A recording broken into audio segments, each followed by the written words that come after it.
Assalamu alaikum wa rahmatullahi wa barakatuh. I have noticed that some of my readers or Facebook followers or YouTube followers are young children because their mothers are watching, the kids are watching, and they're starting to communicate with me. And some are asking me to have some children's stories included in all these videos that I'm producing. And I want to actually honor one little girl. Her name is Fatima from India. She's, mashallah, the way she responds to my videos, even my episodes on my podcast and the series Searching for the Light, I Found Allah, this series, she's watching every single one and responding. And even though this is not for children, and this young girl is so attentive and so, mashallah, eager to learn and respond. I just really, I want to, in her honor, start this series of stories. And I don't know how long, when, how often, I'm not sure. I'm just going to start today with the first one. So here we go. Bismillah ar-Rahman ar-Rahim. Alhamdulillah Rabbil Alameen. Ar-Rahman ar-Rahim. Maliki yawmiddin. Iyyaka na'budu wa iyyaka nasta'in. Ihdina as-sirata al-mustaqim. صراط الذين أنعمت عليهم غير المغضوب عليهم ولا الضالين. Amen. I hope you are listening, who are listening, you understand the meaning of Surah Al-Fatiha, because this is an incredible, this by itself, it could take days to explain even to children. Beautiful, beautiful surah, the most important surah of all of the surahs are important. This is one of, the better ones. Anyhow, I just like to talk about the story of a little girl that was born into a family, middle class people, and she had brothers and sisters. And this little girl, she loved to play like everybody else, like that. She had friends, she had cousins and everything else. But more than anything else, this girl liked to read, liked to make things, liked to create things. And she was so smart that, she went to school, the first day she went to school, the teacher started teaching them alphabet. Well, this is the first time she's learned, and she also had a sister 3 years older. Her sister was in 3rd grade. This girl was on the 1st grade. The teacher asked her. The teacher wrote some alphabet on the blackboard, and this is in the Middle East. Of course, things were not so modern like now we have in some of the Western countries or even some of the Muslim countries. Anyway, the teacher wrote some things on the blackboard, and then a few minutes later asked students to repeat it. It's just alphabet. And the kids they just learned. And then she pointed to this girl. We have to figure out a name for her. I have not come up with a name yet. Anyhow, she pointed to this girl, and the girl couldn't remember. So what did the teacher do? She took a ruler and started hitting her in the back of her hands. And this girl was just so shy. She was quiet, didn't say anything. That day she came home. They would go home for lunch, then they go back to school in the afternoon. She came home for lunch. As she was eating lunch, her mother looked at her hand and said, "What's wrong with your hand? How come it's all red?" The girl didn't say anything. And I know, let's call her Sakina. Okay, I think that's a good name. I like that name. Sakina didn't say anything, and the mother asked again. Sakina was quiet. Asked again, and Sakina started crying. The mother said, "Did your teacher do this?" And Sakina just very shyly nodded her head. The mother picked her up and ran to school, went to the principal. So, what did you do to my daughter? Why did they allow the teacher hit my daughter the first day? And the principal got very nervous. And she said, "Well, I didn't know. I didn't know that. I didn't know this happened." And the principal, of course, knew this family, their honorable family, knew the father, knew the mother, and she said, "I'm very sorry this happened. Tomorrow morning, we are going to put her in another first grade class with another teacher. Don't worry about it." Okay, the mother was happy, and then the next day the girl went, they said she has to go to the original school class first, and then the teacher will send her to us. We will switch the class. So the next day the girl went to the original class, and the teacher knew what had happened.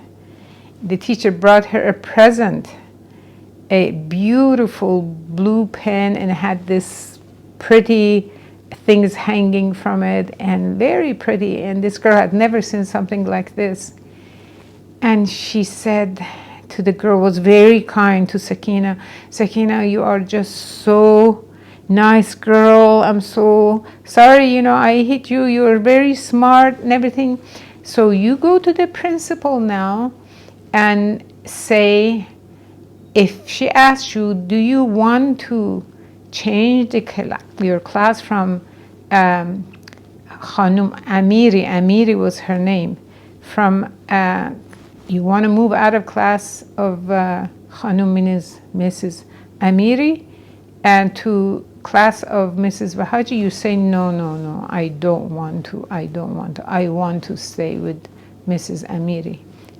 And this girl was so shy. It's like if anybody looked at her, she would want to melt into the ground. She says, "Okay." So she sent her to principal, "Go to principal and tell her what I just said." She said, "Okay." So she went to the principal, and the principal asked her,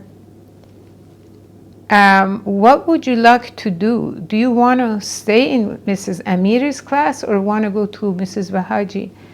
And this girl said, "Mrs. Amiri said that if the principal asks, say that I want to stay." I mean, she repeated she's innocent. She's repeating exactly what Mrs. Amiri said. "Yeah, this is what she told me to say. That's what I said." And the principal laughed and said, "You're changing the class." She put her in another class.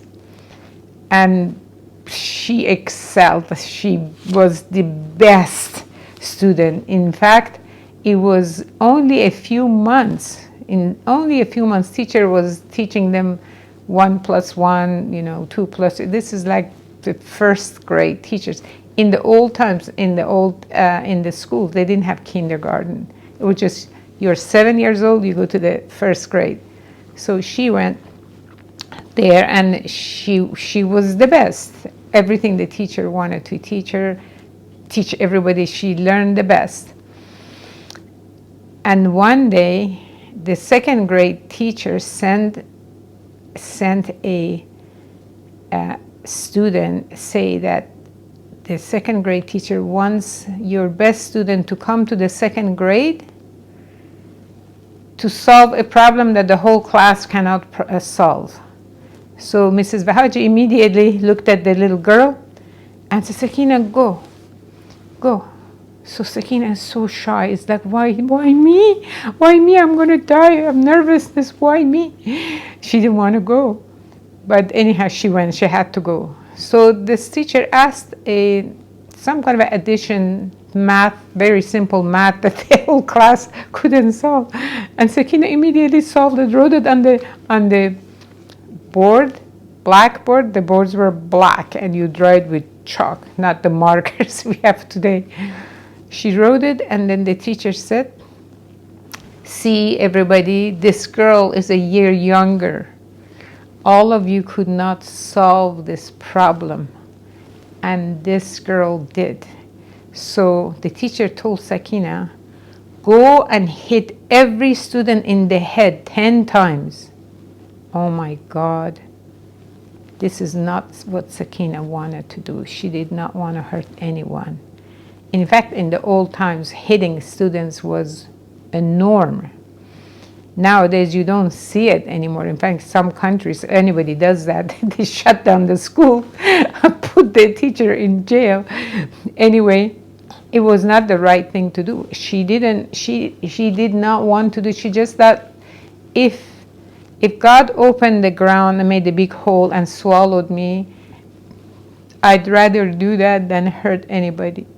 He says, come, go hit them. So she started hitting the students in the head, and she was in pain. And at that time, the students were wearing hairpins. It's not like the pins we have nowadays. At the end of it is like a bubble. The ends were sharp. Her hands started bleeding, actually. Anyhow, she did her job very, very reluctantly, hating it. Anyhow, she came back.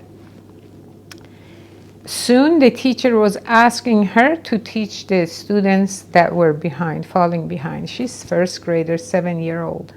So before school, after school, she would sit in a corner in the courtyard and teaching other students. So then she goes to 2nd grade, and then she goes to the 3rd grade.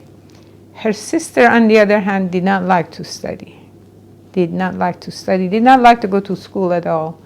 So by the time Sakina got to 3rd grade, her sister was still on the 3rd grade. She didn't like to study, so they went to 3rd grade together and then 4th grade together. Anyhow, soon Sakina finished high school, and the sister never finished. She just liked to hang around with the mother, cook, and do housework, did not want education, so the parents didn't force her. So Sakina moved forward, and for 12 years, she was the best student, first class student for the whole school.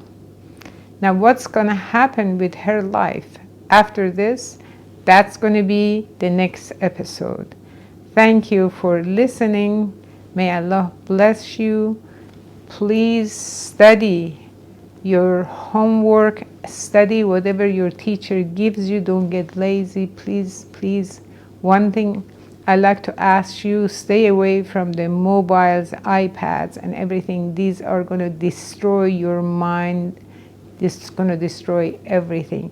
Very few parents, they watch everything that the kids are watching. They're just too busy. They give them something and then they go. So my first advice is stay away from these, because the radiation damages your brain, damages your body. What you watch damages your way of thinking and takes you away from Allah. Inshallah, we'll talk in the next episode, inshallah. Assalamu alaikum wa rahmatullahi wa barakatuh.